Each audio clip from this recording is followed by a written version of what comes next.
'Dhurandhar the revenge' ఆఖరికి మూవీని అయితే చూడడం జరిగింది. అండ్ మూవీ గురించి మాట్లాడుకునే ముందుగా నాకు ఈరోజు జరిగిన ఎక్స్‌పీరియన్స్ గురించి మాట్లాడుకోవాలి. ముందుగైతే నేను ఈ 'ధురంధర్' మూవీని తెలుగులోనే టికెట్స్ అయితే బుక్ చేసుకున్నా. అండ్ తర్వాత మనందరికీ తెలిసిందే న్యూస్ అయితే వచ్చింది. తెలుగు ప్రీమియర్స్ క్యాన్సిల్ చేస్తున్నాం. తెలుగులో కాంటెంట్ డిలే అవ్వడంతో తెలుగు ప్రీమియర్స్ అయితే పడట్లేదని చెప్పి తెలుగు ప్రీమియర్స్‌ని అయితే క్యాన్సిల్ చేసేసారు.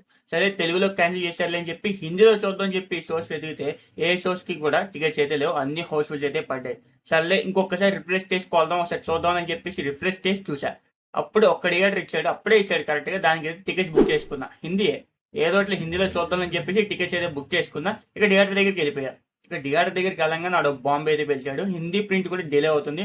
మా దగ్గర అయితే ఇప్పుడు ఈ షో కూడా క్యాన్సిల్ చేస్తున్నా అని చెప్పి ఆ థియేటర్ వాడైతే ఆ షోని కూడా క్యాన్సిల్ చేసేసాడు. ఇంకేం చేద్దాంరా అని చెప్పేసి ఇంటికెళ్ళిపోదాంలే అని చెప్పి ఇంకొకసారి రిఫ్రెష్ చేసి చూశాను. దాని దగ్గర థియేటర్‌లోనే 7:00కి ఇంకో షో అయితే పడింది హిందీలోనే. ఒకసారి ట్రై చేద్దాం వెళ్దాం. మరి సినిమా పడిద్దో లేదో ఇంకోటి. ఒకసారి ఎళ్లి చూద్దాం అని చెప్పేసి అయితే వెళ్ళాను. ఆ టికెట్స్ చేస్తున్నాడు. షో అయితే పడింది. అండ్ ఇక షో పడిందిలే సర్లే ఇప్పుడు మొత్తం సినిమాలైతే చూసేద్దాంలే అని చెప్పేసి స్టార్ట్ చేశాను. ఇక చూడంగానే ఆడైతే సబ్‌టైటిల్స్ అయితే వేయలేదు.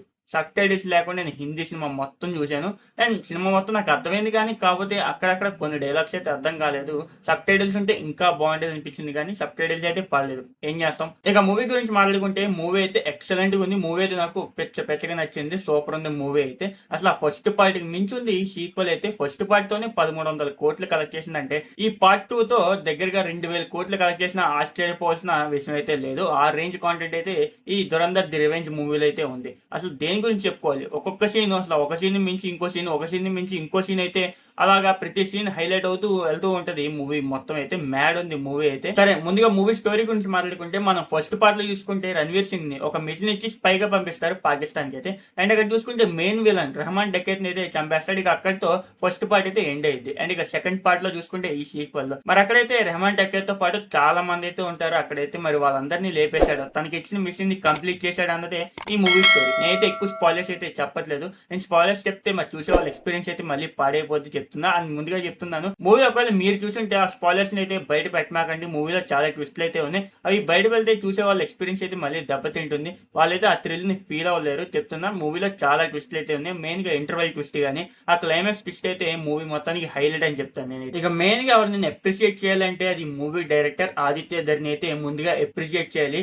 ఎందుకంటే మనకి 4 గంటలు పాకిస్తాన్ లో మనకి జరిగే ఆ మీటింగ్స్ గానీ ఆ సిచ్యువేషన్స్ గానీ ఆ ఏరియాస్ గానీ అవన్నీ మనకి కళ్ళకు కట్టినట్టుగా ప్రతి డీటెయిలింగ్ గా మనకైతే చూపించారు. ఆ పాకిస్తాన్ గానీ మొత్తం అంతా అసలు 4 గంటలు పాకిస్తాన్ లో ఉన్నట్టుగానే అనిపించింది మనకి మూవీ చూస్తుందని చెప్పు. దానికైతే మెయిన్ గా ఆదిత్య ధర్ని అయితే అప్రిషియేట్ చేయాలి. అండ్ ఆ తర్వాత మూవీలో యాక్ట్ చేసిన ప్రతి యాక్టర్ వాళ్ళకి ఇచ్చిన క్యారెక్టర్ లో వాళ్ళైతే జీవించేశారని చెప్తాను. మెయిన్ గా మాధవన్ గానీ రణ్వీర్ సింగ్ గానీ సంజయ్ దత్ గానీ అర్జున్ రాంపాల్ గానీ ఇలా ఒకళ్ళని కాదు ప్రతి క్యారెక్టర్ ప్రతి యాక్టర్ వాళ్ళకి ఇచ్చిన క్యారెక్టర్లు అయితే వాళ్ళు జీవించేశారు. పర్ఫార్మెన్స్ అయితే నెక్స్ట్ లెవెల్ ఉంది.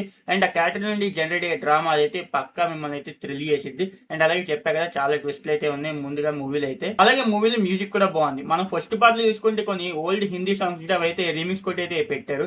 దానిలాగే దీంట్లో కూడా ఈ పార్ట్ 2 లో కూడా కొన్ని ఓల్డ్ హిందీ సాంగ్స్ కూడా పెట్టారు. అవి కూడా బాగున్నాయి. అండ్ అలాగే కొన్ని బీజిఎమ్స్ ఉన్నాయి. అవైతే సీన్ కి తగ్గట్టుగా కరెక్ట్ గా సెట్ అయినాయి. అండ్ ఇక మెయిన్ గా మనం మాట్లాడుకోవాలంటే మూవీ అంటే 4 గంటలు ఉంది. అయినా సరే మనకి ఎక్కడ బోర్ కొట్టేది. 4 గంటలు మనకైతే అసలు ఎటువంటి బోరు లేకుండా మనమైతే మూవీని అయితే చూసేయచ్చు. ఆ రేంజ్ కాంటెంట్ అయితే మూవీలో మనం అయితే చూస్తాము.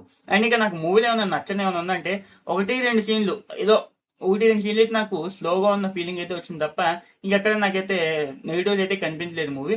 అండ్ ఇంకొకటి నాకైతే చిన్న లోటు అయితే తెలిసింది ఈ మూవీలో. నాకు రెహమాన్ డకెట్ క్యారెక్టర్ లేని లోటు అయితే తెలిసింది మూవీ చూస్తున్నప్పుడు. మనం ఫస్ట్ పార్ట్ చూసుకుంటే బాగా ట్రెండ్ అయిన క్యారెక్టర్ రెహమాన్ డకెట్. అండ్ ఈ పార్ట్ 2 లో ఆ క్యారెక్టర్ అయితే మనకి ఎక్కడ కనిపించదు. స్టార్టింగ్ లో ఏదో ఒక సీన్ లో అయితే వచ్చి వెళ్ళిపోతుంది తప్ప ఇంకెక్కడ మనకైతే మూవీలో రెహమాన్ డకెట్ క్యారెక్టర్ నుంచి మనం ఎక్కడ చూడలేము. ఇంకోటి నేనైతే చెప్తాను ఇదైతే మనకి ఫస్ట్ పార్ట్ చూసుకుంటే రెహమాన్ డకెట్ క్యారెక్టర్ ని ఒక డాన్స్ వీడియో ఉంటుంది అయితే బాగా ట్రెండ్ అయింది.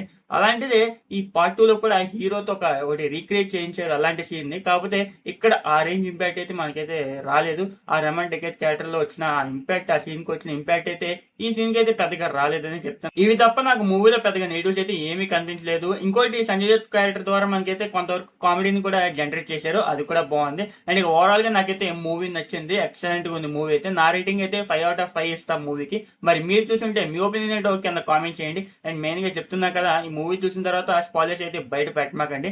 అండ్ ఇంకోటి ఈ మూవీలో ఒక ఎండ్ క్రెడిట్ సీన్ ఒకటి ఉంటుందని ఒక ట్రెండ్ అవుతుంది ఒక న్యూస్ అయితే. మరి మా థియేటర్లో అయితే వేయలేదు ఎండ్ క్రెడిట్ సీన్ అయితే నేనైతే చూడలేదు. మరి మళ్ళీ చూద్దాం. మరి ఒకవేళ కుదిరితే. మరి మీరు చూసుంటే ఆ ఎండ్ క్రెడిట్స్ సీన్ కూడా మీకు ఎలా అనిపించిందో కింద కామెంట్ చేయండి. అండ్ అలాగే ఇంకా ఇటువంటి జెన్యూన్ మూవీ రివ్యూస్, ఇంకా మూవీ అప్డేట్స్ కోసం ఇప్పుడే ఛానల్ని సబ్స్క్రైబ్ చేసుకొని బెల్ ఐకాన్ ఆల్ లో పెట్టుకోండి. మరి కొత్త వీడియోతో మీ ముందుకు వస్తా. జై హింద్.